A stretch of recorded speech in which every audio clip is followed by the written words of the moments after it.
e Salvador Jesus Cristo, amém? Motivo de uma enorme alegria estar com os irmãos novamente, depois ausente de alguns dias aí, né? Estou muito feliz que minha filha nasceu, estávamos em casa juntos, ela ainda está em casa, a Sara e a Aurora, estamos todos bem, graças a Deus, a Aurora está crescendo bastante, bem rápido, não para de crescer, e a Sara também, com ela ali, a gente fica muito feliz que as duas estejam bem. E mais feliz ainda agora estar com vocês nesta manhã, pregando a palavra de Deus. Também, né, me encontro ausente durante a semana, porque já começou o seminário, já estamos na pegada lá de aula, né, à noite, e graças a Deus tem abençoado, tem nos ajudado. Eu quero convidar você agora a abrir a sua Bíblia, no Evangelho de Jesus, segundo escreveu Marcos, capítulo de número 5, a partir do versículo de número 21.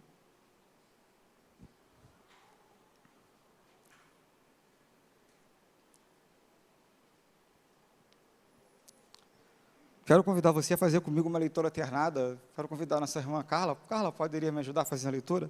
Eu vou ler o versículo 21, a Carla vai ler o seguinte, até chegarmos ao final do capítulo, no versículo 43.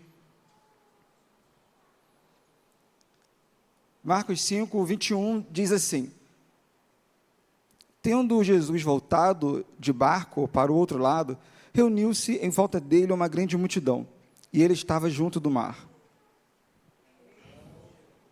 Então chegou um dos chefes da sinagoga, chamado Jairo, e vendo-o, prostrou-se aos pés de Jesus. Ele pediu com insistência: minha filhinha está morrendo. Venha pôr as mãos sobre ela para que seja salva e viva. Jesus foi com ele, uma grande multidão seguia Jesus, apertando-o de todos os lados. Estava ali certa mulher que havia 12 anos vinha sofrendo de uma hemorragia. Ela havia padecido muito nas mãos de vários médicos e gastado tudo o que tinha, sem contudo melhorar de saúde. Pelo contrário, piorava cada vez mais. Tendo ouvido a fama de Jesus, a mulher chegou por trás, no meio da multidão, e tocou na capa dele. Porque dizia: se eu apenas tocar na roupa dele, ficarei curada. E logo a hemorragia estancou, e ela sentiu no corpo que estava curada daquele mal. Jesus, reconhecendo imediatamente que dele havia saído o poder, virando-se no meio da multidão, perguntou: quem tocou na minha roupa? Os discípulos responderam: o Senhor está vendo que a multidão aperta e ainda pergunta: quem me tocou? Ele, porém, olhava ao redor para ver quem tinha feito aquilo. Então a mulher, amedrontada e trêmula, ciente do que lhe havia acontecido, veio, prostrou-se diante de Jesus e declarou-lhe toda a verdade. Então Jesus lhe disse: filha, a sua fé salvou você. Vá em paz e fique livre desse mal. Enquanto Jesus ainda falava, chegaram alguns da casa do chefe da sinagoga, dizendo: a sua filha já morreu, por que você ainda incomoda o mestre? Mas Jesus, sem levar em conta tais palavras, disse ao chefe da sinagoga: não tenha medo, apenas creia. Jesus não permitiu que ninguém o acompanhasse, a não ser Pedro e os irmãos Tiago e João. Da sinagoga, Jesus viu o alvoroço, os que choravam e os que pranteavam muito. Ao entrar, disse: por que vocês estão alvoroçados e chorando? A criança não está morta, mas dorme. E riam-se dele. Mas Jesus, mandando que todos saíssem, levou consigo o pai e a mãe da criança, e os que vieram com ele, e entrou onde ela estava. Tomando a criança pela mão, disse: Talita cumi, que quer dizer: menina, eu digo a você, levante-se. Imediatamente, a menina, que tinha 12 anos, se levantou e começou a andar. Então todos ficaram muito admirados. Mas Jesus ordenou-lhes expressamente que ninguém o soubesse e mandou que desse de comer a menina. Carla, muito obrigado, tá? Queridos irmãos, lendo esse texto me fez lembrar, recordar uma história que se ouve, que certo homem, colecionador de quadros, imagens e muitas outras coisas, ele passou tempos e tempos de sua vida colecionando e guardando as suas imagens, seus quadros, suas imagens, em vários lugares do mundo, em sua casa. Mas ele percebeu que faltava alguma coisa. Ele mandou que alguém fosse procurar na Itália. Foi bem longe caçar essa imagem, procurar, e aquele homem que foi procurar, aquilo que faltava em sua coleção, ele não encontrou aonde deveria estar. E ele vai buscar informações então de onde deveria estar. E ele vai descobrir que aquelas imagens e quadros que ele procurava estava dentro da casa dele. Ele já havia adquirido há muitos anos antes, mas ele não lembrava que estava ali. Aquela coisa que para ele era tão valiosa, e ele achava que não tinha, já tinha nas mãos dele. Não é muito diferente do que nós vemos aqui. Nós temos Jesus ao lado da gente. E às vezes nós pensamos ou agimos como ele não estivesse ao nosso lado. Olhando para o texto que nós lemos, podemos perceber a grandeza e a importância dessa narrativa. Marcos, ele descreve uma história que é fantástica, mas não apenas Marcos. Mateus e Lucas também contam essa história. Daí você pode perceber que nos evangelhos sinóticos, que são esses semelhantes, eles contam a mesma história, todos eles, uma vez, 3 vezes, repetidamente, para nos mostrar a importância e a grandeza do que Jesus fez neste momento aqui. Então a história começa dizendo que um homem, ele vai procurar Jesus. Esse homem, logo depois de Jesus ter feito alguns sinais e milagres, como por exemplo, ressuscitado, ou melhor, curado, expulsado o demônio do homem de Gadara. Jesus havia também acalmado o vento de tempestade. Agora Jesus ele está ali, naquela situação, naquela localidade. E aquele homem procura ele, grande multidão, sempre seguindo Jesus, mas aquele homem ele vai até Jesus. Ele vai procurar Jesus porque ele havia visto a sua filha doente, enferma, à beira da morte. Aquele homem, a Bíblia diz que ele era chefe da sinagoga. Mateus, ele diz apenas que ele era um chefe, e aí já vemos que ele tinha uma grande importância. Mas Marcos e Lucas descrevem qual chefia ele exercia. Era chefe de uma sinagoga. Aquele homem era uma pessoa proeminente, principal na sua função. A sinagoga era um local onde acontecia assembleias dos judeus. Ali havia reuniões, orações, não havia sacrifícios, mas eles estudavam a palavra, né, do Antigo Testamento de forma expositiva, explicavam e entendiam. Aquele homem que tinha funções importantes da administração da sinagoga, da organização daquele lugar, ele se encontra agora desesperado, porque ele vê sua filha doente, porque ele vê sua filha à beira da morte. E eu confesso para vocês, irmãos, que ao ler esse texto, ao perceber, a imaginar esse texto, agora, depois de ter uma filha, a sensação foi totalmente diferente do que quando eu já tinha lido ele várias e várias vezes anteriormente. Eu lembro que na sexta-feira, por exemplo, ao refletir nessa história, eu não pude me conter, ao imaginar a dor desse homem ao ver sua filha doente, ao imaginar, ao perceber a filha dele à beira da morte, aquele homem que era fariseu, que tinha aquela função talvez importante, mas ele percebe que agora a solução para o seu problema não poderia o fazer prender e deixar de lado, ele teria que deixar de lado talvez todos os pensamentos contrários e procurar Jesus. Não importava para ele mais o que iriam dizer, mas ele teria que naquele momento agora se lançar aos pés de Jesus. É o que ele faz. O texto diz que quando ele vai a Jesus, ele chega, ele prostra aos pés de Jesus, pedindo com insistência. No versículo 23, ele pediu com insistência: minha filhinha está morrendo. Irmãos, vocês percebem no texto agora que não é um homem que já seguia Jesus, ou que tinha uma ideia assim, mas ele era um homem fariseu, da sinagoga. Talvez ele faz algo que seria contrário ao que muitos pensariam, mas isso não importa para ele. Ele está preocupado nesse momento em seguir a Jesus e apontá-lo para ele, porque ele percebe essa talvez seja a única solução do meu problema, da sua aflição.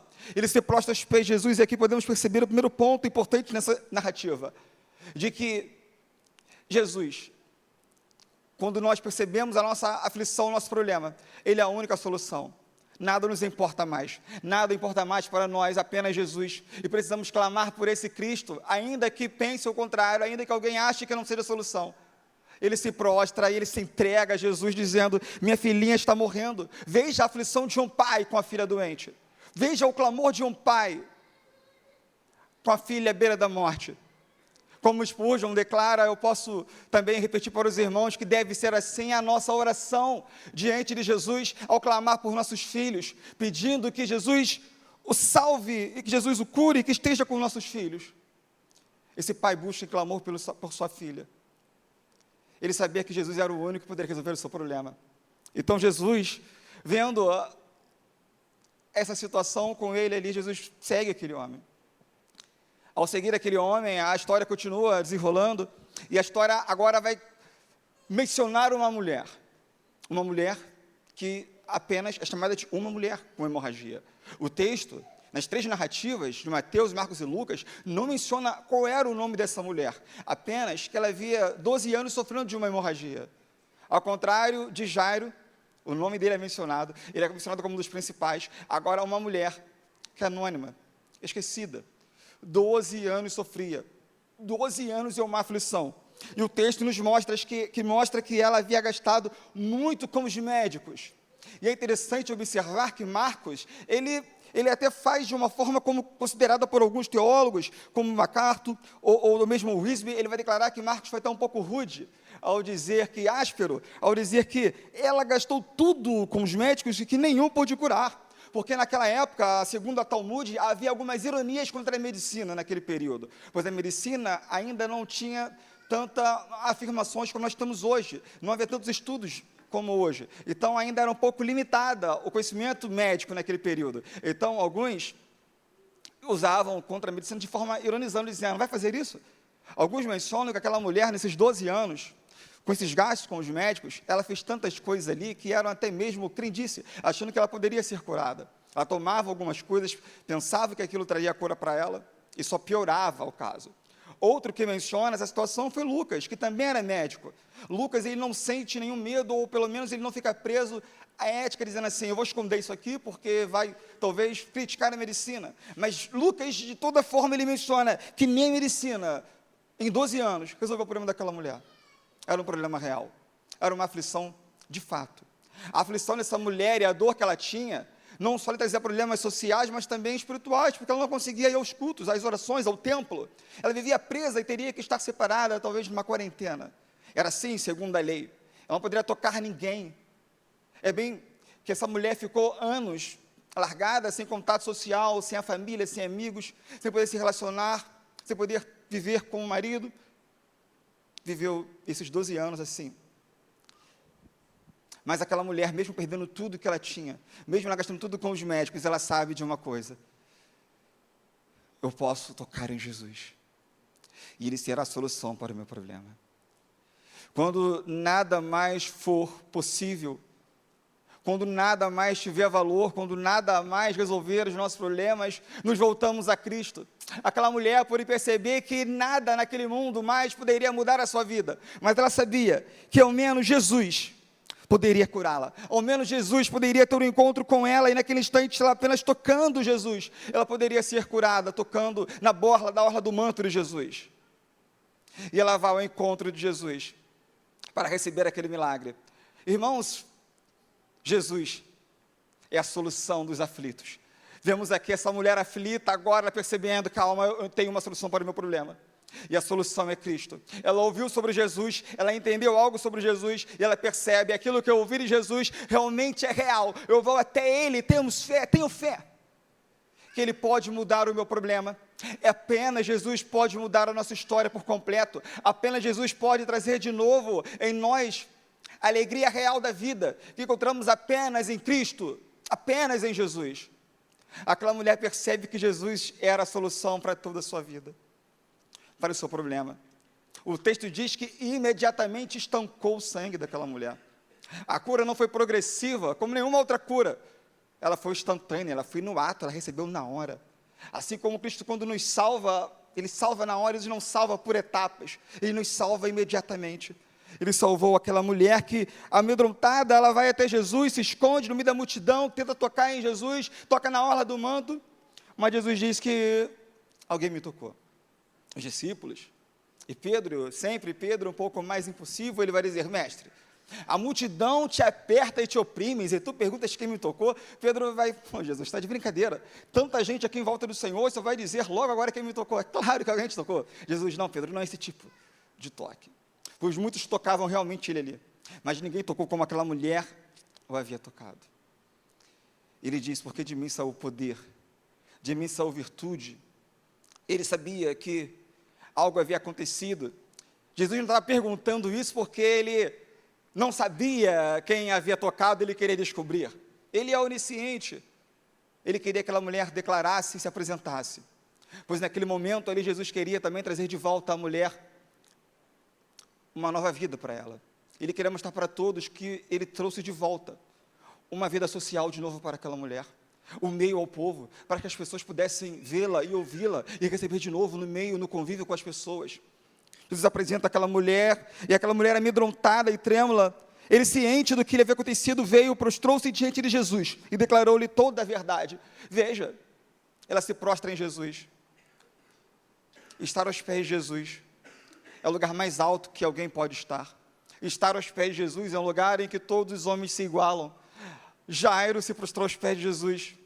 E agora essa mulher também se prostra aos pés de Jesus, porque ambos sabiam que apenas aos pés dele, aos pés de Jesus, nós teremos e veremos a solução. Nós nos humilhamos, ele dizendo: Senhor, não temos mais nada, nos humilhamos, estamos aqui, porque o Senhor é aquilo que nós precisamos para a nossa vida. Ela se humilha, ela se rebaixa. Jesus então lhe disse: filha, você foi salva, porque teve fé. Vá em paz, fique livre desse mal. Jesus também é interessante ele dizer filha, porque essa é a única vez que ele vai nos evangelhos chamar uma mulher de filha. E esta citação ela é tão importante porque ele vai declarar o seguinte: você não apenas recebeu a cura que você queria, você agora faz parte da família, você foi salva. Aquela mulher recebeu algo ainda a mais do que ela queria, além do que ela esperava. Jesus trouxe salvação àquela mulher porque ela acreditava no milagre, porque Jesus estava ali, acessível. Jesus sempre disponível. Jesus, ele não é como alguns pensam, que ele não vai em conta a sua necessidade. Muito pelo contrário, nós vemos nesta narrativa que Jesus, ele é acessível e disponível aos seus que estão aflitos, e ele atende às suas necessidades e causas. Ele foi até a casa de Jairo, no caminho a mulher o para, e ele para e vai atender aquela mulher. Ele não diz: senhora, fica calma aqui, espera aí que eu vou em Jairo, depois eu volto para você. É bem provável que essa situação toda deixou Jairo ainda um pouco mais aflito, porque você imagina, Jairo estava desesperado pela filha morrendo, e agora então a mulher para ainda ali e demora mais tempo. Ele vai pensar: meu Deus, minha filha vai morrer. O desespero poderia aumentar no coração de Lázaro. Luiz me comenta que talvez o atraso provocado pela mulher desconhecida tenha irritado Jairo, pois enquanto Jesus ajudava, chegou a notícia da morte de sua filha. Disseram: sua filha morreu, sua filha está morta. Os amigos de Jairo que vieram dar notícia tinham certeza de que Jesus não poderia resolver o problema dela.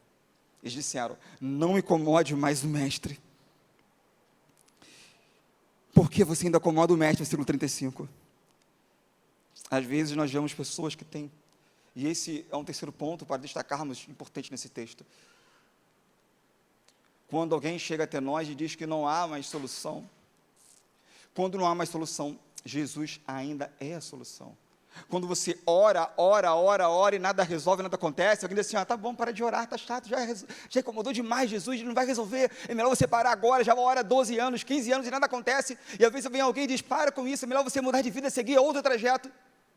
Jesus vai e lhe responde assim: não tenha medo, apenas creia. Às vezes nós oramos tanto por algo e parece que não vai acontecer, clamamos, buscamos a Deus, e vem alguém e diz: para, não vai acontecer, chega disso. Jesus, ele nem dá ouvidos ao que eles estão dizendo, ele vai lá com Jairo: Jairo, olha, não tenha medo, apenas creia. Jesus acalma o coração daquele homem, imediatamente, e imediatamente ele acalma o coração daquele homem, e perceba algo interessante aqui, e eu posso nem repetir a frase de William Barclay, que ele vai dizer o seguinte: muitos são sábios quando seus sábios amigos mundanos pensam que atuam como tolos. Vejam, vou repetir. Muitos são mais sábios quando os seus sábios amigos mundanos pensam que atuam como tolo. Os sábios amigos deles, mundanos, achavam que ele estava atuando como tolo e incomodando Jesus, mas mais sábio era ele, aguardando Jesus naquela situação, porque ele sabia que Jesus era o único que poderia resolver o problema de sua aflição e trazer de volta a filha dele à vida. Ele queria cura, a filha morreu, agora viria a ressurreição para o problema que ele havia enfrentado. Jesus é a solução dos aflitos, um homem chorando, um homem amargurado, um homem perdido, talvez desesperado pela filha e sua esposa, a filha morta, uma mulher 12 anos sofrendo, pessoas dizendo que o problema aumentou, que a filha morreu, mas Jesus diz: não tenha medo. Irmãos, creia em Jesus, Creia no Senhor Jesus. Não precisamos dar ouvidos ou atenção às palavras contrárias ao que nós passamos na vida. Certamente, você vai ouvir mais palavras que vão falar para você, que vão dizer, não conseguirá, não tente, mais desista, volte, pare com isso, não tem jeito, e coisas semelhantes a essas, isso nunca vai se resolver, isso não é para você, Jesus não vai fazer isso, Jesus não quer fazer isso na sua vida, e coisas semelhantes a essas. Mas o nosso Senhor Jesus, como Ele era atencioso, Ele diz, não tenha medo, creia. Então Jesus, ele vai e continua o caminho até a casa de Jairo, a mulher já foi curada. Veja, irmãos, que essas histórias, elas têm uma relação interessante, que é para mostrar que tanto um quanto o outro, com problemas terríveis e grandes, Jesus tinha solução para elas. A menina, 12 anos, doente e morta. A mulher, 12 anos doente. A menina na adolescência, já ali começando a adolescência. A mulher, quando a menina estava nascendo, a mulher estava começando a sua doença, mas tanto um quanto o outro, o tempo de sofrimento de um e de outro, tinha apenas uma solução, que era Cristo. O problema da mulher devia trazer mais força a Jairo. Quando ele ouve dela, 12 anos que eu sofro, ele pensa, nossa, é o tempo da minha filha de vida, 12 anos. Mas aquilo talvez poderia trazer mais desespero a ele pelo tempo, ele pensando, nossa, melhor essa mulher sair daqui logo, porque minha filha está lá morrendo. Jesus, ele está acalmando aquele homem, e nesses instantes, irmãos, percebam o que acontece. Mesmo Jesus ouvindo a palavra de morte daqueles homens que diziam que a menina havia morrido, Jesus, chegando na casa de Jairo, ele disse no versículo 39, porque vocês estão alvoroçados e chorando. A criança não está morta, mas dorme. O texto diz que riam-se dele. Estavam ali as carpideiras, que eram as mulheres que eram contratadas para chorar nos funerais. Tinha ali tocadores de flauta. Tinha muitas pessoas que estavam ali para o momento de tristeza e de angústia daquela família que havia perdido sua filha. Mas o texto diz que eles não sensibilizaram o que estava acontecendo. Ao ver Jesus chegar para ressuscitar a menina, eles riam de Jesus. Vocês conseguem perceber a ideia tão profunda que ocorre aqui no texto? Eram para eles estarem chorando, mas eles zombam e riem de Jesus no momento de tristeza. Eles nem sequer mencionam, sequer acompanham e choram junto com quem está chorando. Jesus, ele não perde tempo com isso, ele vai, sai todos, manda todos saíssem dali. Ele entra naquele lugar com o pai, com a mãe, com Pedro, Tiago, João, e ele vai e ressuscita a menina. Irmãos, escute uma coisa. Jesus, ele é a solução dos aflitos. O pecado, ele entrou no mundo e afetou toda a humanidade. Desde que o pecado entrou, todos nós fomos afetados pelo pecado. A doença entrou, as enfermidades e a morte chegou. E com isso nós sofremos diariamente, conosco, com nossas doenças próprias, ou com outras pessoas que estão conosco sofrendo, e nós choramos porque elas também estão vivendo momentos difíceis. Sentimos angústias e dores, tudo isso, claro, como consequência do pecado. E sofremos. Porém, a única solução para vencer o pecado é Jesus, é o Cristo, aquele que pode vencer o pecado. Jesus é a única solução para o pecador que pode mudar a história e a vida desse homem, trazendo salvação. Ao perceber isso, como o pecado, a consequência do pecado é a morte, e essa é uma consequência que o ser humano irá passar, porém a vida eterna só encontrará aquele que estiver Cristo em sua vida. Ao olhar para Jesus entrar nessa casa, Jesus dizer, levanta-te, e trazer vida de volta àquela menina, essa passagem nos aponta o que Jesus irá fazer em breve com os seus. Vai trazer totalmente a vida, quando ele for trazer a vida. Veja o que diz, por exemplo, em João 5, 28, não fiquem maravilhados com isso, porque vem a hora em que todos os que se acham nos túmulos ouvirão a voz dele, Jesus, e sairão. Os que tiverem feito bem, para a ressurreição da vida, e os que tiverem praticado o mal, para a ressurreição do juízo. Jesus. E a única solução, aqueles que ouvem a sua voz, seja qual for o problema que enfrentamos, seja qual for a situação. Irmãos, os problemas e as coisas erradas que ocorrem foram consequências do pecado. Jesus é aquele que desfaz as obras do pecado, as obras do diabo. É ele que muda essas histórias. A história de Jairo, a história da mulher do fluxo de sangue, nos apresenta algo interessante. a aflição, sim, a tristeza, a dor, a luta, mas apresenta um Jesus poderoso e acessível, que Ele cura, restaura e socorre os aflitos. Ele socorre os necessitados, aqueles que choram, aqueles que estão angustiados. Ele vai até a sua casa, Ele muda a história e Ele mostra algo mais. Ele mostra que tem poder sobre a morte e traz a vida. Ele traz a vida, quando nada tem mais jeito. Irmãos, lembra do título da mensagem, que era Jesus, a solução dos aflitos. Ele é a solução da nossa vida. Talvez você chegou aqui nessa noite, está pensando nessa manhã, e pensa, mas eu talvez não esteja aflito. Talvez eu não esteja passando por um problema tão angustiado, assim, tão profundo. Ah, você conhece alguém que esteja. Muitas pessoas hoje em dia sofrem muito, passam por problemas e dores terríveis e grandes, e procuram soluções. E procuram soluções em vários lugares, em vários locais e não encontram. Procuram em A e B e C e vivem anos procurando a resposta. Gastam dinheiro, procuram soluções em muitos lugares, achando que em tais conhecimento, com tais ideias, achará a resposta, a solução para o seu problema. Até que eles compreendem, apenas em Jesus eu posso achar a solução para a minha vida. Pois Ele é o Cristo, aquele que venceu a morte. Lembra da história inicial que contei? Que o homem estava colecionando muitas coisas, mas aquilo que ele queria tanto encontrar, que ele manda procurar e pesquisar longe, estava perto dele. Ele não sabia. Irmãos, temos algo tão valioso ao nosso lado, é Cristo. E vivemos como se não estivesse conosco. Nós, às vezes, buscamos soluções e resposta para os nossos problemas fora de Cristo. E por isso, talvez, às vezes, o tempo, a demora, os anos de luta, de aflição, naquela mesma situação ali, só aumenta a dor, só aumenta o problema. Precisamos voltar nossos olhos a Cristo e saber que Ele é tão valioso e tão poderoso. Ele está ao nosso lado. Cristo é tudo o que nós precisamos. Que o nosso clamor seja direcionado a Cristo, que a nossa oração seja apontada a Cristo. Talvez nós até oramos e dizemos, mas eu estou orando a Deus o tempo inteiro. E fica uma pergunta para encerrarmos agora esta mensagem. Será que realmente na nossa oração oramos a Cristo ou ao ídolo do nosso coração que pensamos ser Cristo? Às vezes, na nossa oração, achamos que estamos falando com Deus, enquanto nós estamos imaginando um Deus que criamos, e não é Deus que oramos.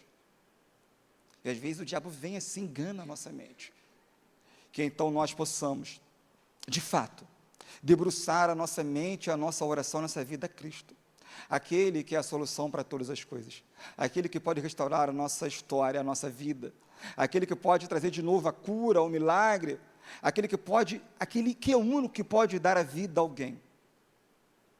Somente Jesus. Não importa o grau, não importa o que você viva, seja um homem rico ou proeminente, principal como Jairo, ou uma mulher anônima como a mulher do fluxo de sangue, independente da classe, todos nós precisamos procurar a Cristo, e todos nós encontraremos nele o descanso para nossas almas, encontraremos nele a solução da nossa vida, a solução que nos faz vencer o pecado, a solução que nos traz a vida, que nos traz a verdade, e que nos faz permanecer alegres e firmes. Que Jesus possa abençoar você nesta manhã. Eu agradeço a minha oportunidade, em nome de Jesus. Vamos, a gente terminar aqui, eu agradeço a oportunidade, vamos fazer uma oração nesse momento aqui, irmãos. Eu quero orar com você nesta manhã. Eu quero orar com você que está aflito. Eu quero orar com você que talvez perdeu as esperanças. Você chegou aqui nessa manhã pensando em largar tudo, que houve uma palavra que disseram assim, pare com isso, não desista, não desiste mais não. Para você que está nas últimas, para você também que falou, não vou desistir, vou continuar, não desista, vamos orar junto, e crer que Jesus é a solução para a nossa vida. Ó Deus, obrigado, ó Pai, por essa manhã estarmos aqui reunidos em Tua presença. Obrigado, Senhor, por Tua palavra que é santa. Ó Deus, por Tua palavra que é tão maravilhosa e nos mostra o caminho verdadeiro e genuíno, Senhor. Pois Tu és o único caminho, pois Tu és o caminho, Tu és a solução para a nossa vida. Tu és aquele que, como foi com Jairo, como é o fluxo de sangue, tem sido conosco, trazendo vida, restauração, trazendo solução aos nossos problemas. Ó Pai, obrigado porque o Senhor, em meio ao pecado, nos lavou, nos purificou. e nos mostrou que Tu és o único que pode tirar de nós o pecado. Tu és o único que pode nos trazer a vida eterna.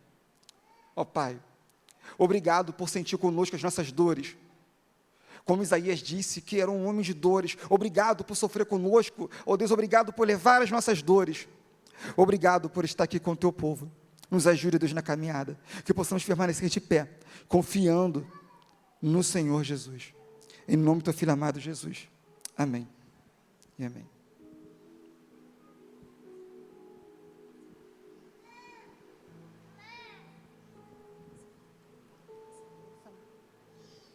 Irmãos, só para lembrar, né, agora nós vamos nos dividir em classe, e nós pedimos aos professores, reforçamos aos professores que termine a classe 11 horas, né? São 2 minutos para as 10, para que nós possamos fazer o ensaio do coral às 11 horas em ponto, tá bom? Agradecemos a todos, vamos nos dividir em classe.